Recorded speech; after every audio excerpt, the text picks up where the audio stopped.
So even though, the past year here in Birmingham, all of 2018 has been some of the most rewarding moments of my life and my career, building the business out here, and, meeting so many amazing people.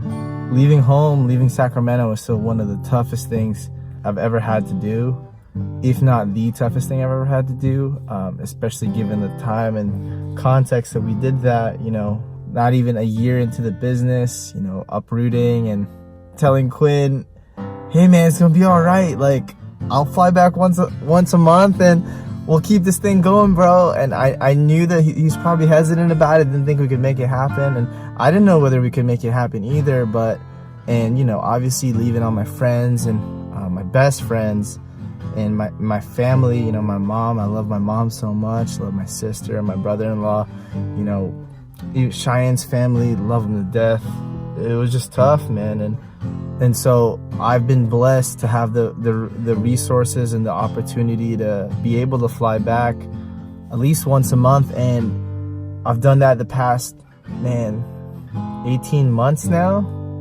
And, my lower back is killing me, but it's been so rewarding to keep the grind going out there in California, keep the business going. And honestly, growing the team out there has been the most rewarding thing I could have ever imagined. And especially trying to do it from like 2,000 miles away, talk about a miracle. What's up, Pebble Fritter? Oh my God. God, he's so handsome. I'm pissed. Look at this pimple, stupid. God, ugh. Look at him. And then look at this. I think that's the coolest thing I've been able to do this past year and a half, more so than any type of revenue goals that we've set. Trying to build a team out there, and also trying to build a team for like people I really care about, people that are my best friends, family. Trevor's Quinn's cousin. Such a cool manifestation of what Quinn and I really set out to build when we made Arrows, like providing opportunity for our friends and family and people closest to us that we might not be able to do if we just had a regular job. But the cool thing is, like, everybody's really stepped up to the plate. I'm just so happy that my actual team is on my vlog now. Like, this is Megan, that's Trevor. Smile normal. What? Smile like a normal person. And this bag of laughs. Bag of laughs, you like that? Yeah, I like that. Megan, I like to say that she's the boss, even though, Quinn and I, have founded and owned the business. Like, she's the boss. She's the one that keeps everybody going and efficient, and we're really building the culture around, our skill sets together. And so love her to death. Trevor, he's the one working on a lot of the creative assets back in California, and he's been helping with our Alabama assets too. And but he's been telling me for months and months and months that he genuinely loves accounting and bookkeeping and all that nerdy stuff. And I didn't really believe him, because I didn't believe anybody really did care.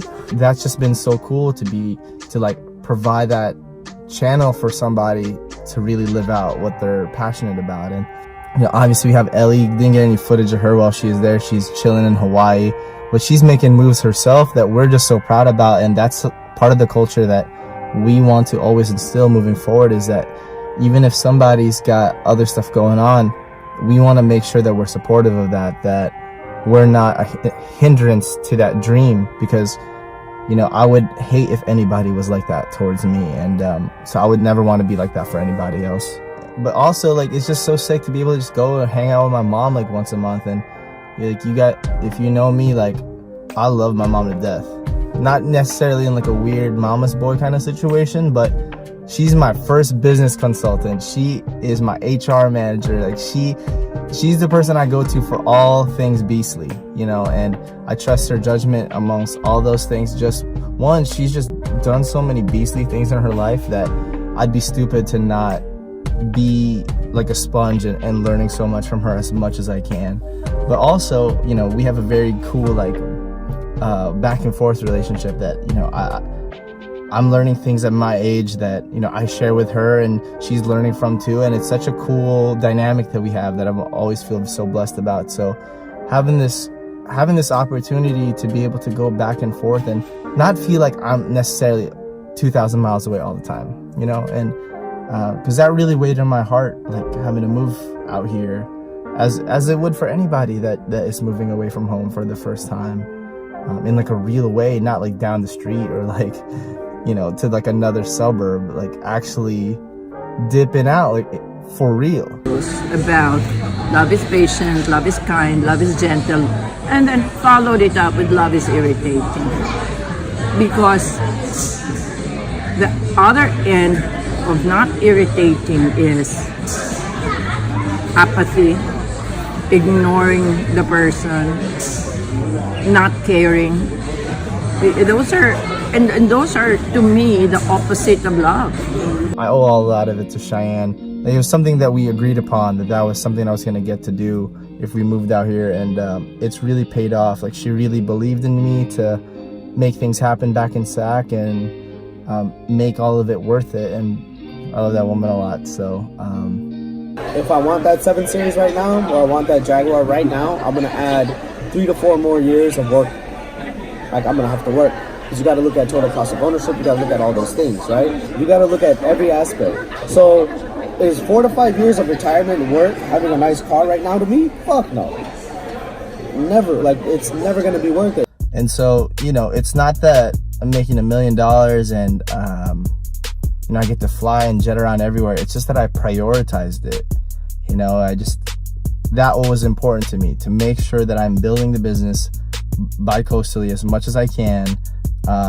And so if I have to sacrifice on other things that I could be balling out on, I'm gonna do it because it's important to me. Like, it's as important to me as the groceries, you know, and I set that aside for my life. And, you know, it just makes me think about, like, what other opportunities are you really leaving on the table because you've prioritized a bunch of BS?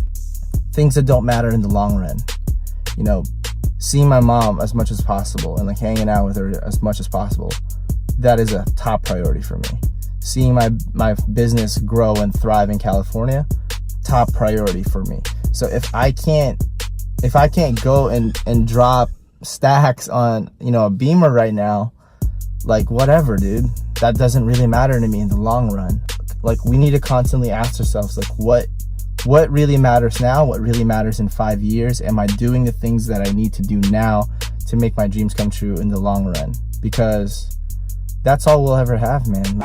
I just want to document this time that my man Prashant is just blowing my mind. Do you see my eyes? We just went over some real shit. You see my eyes right now? We can talk about this in the next podcast, actually. You know what I mean? Yeah, no, they ain't ready, dude.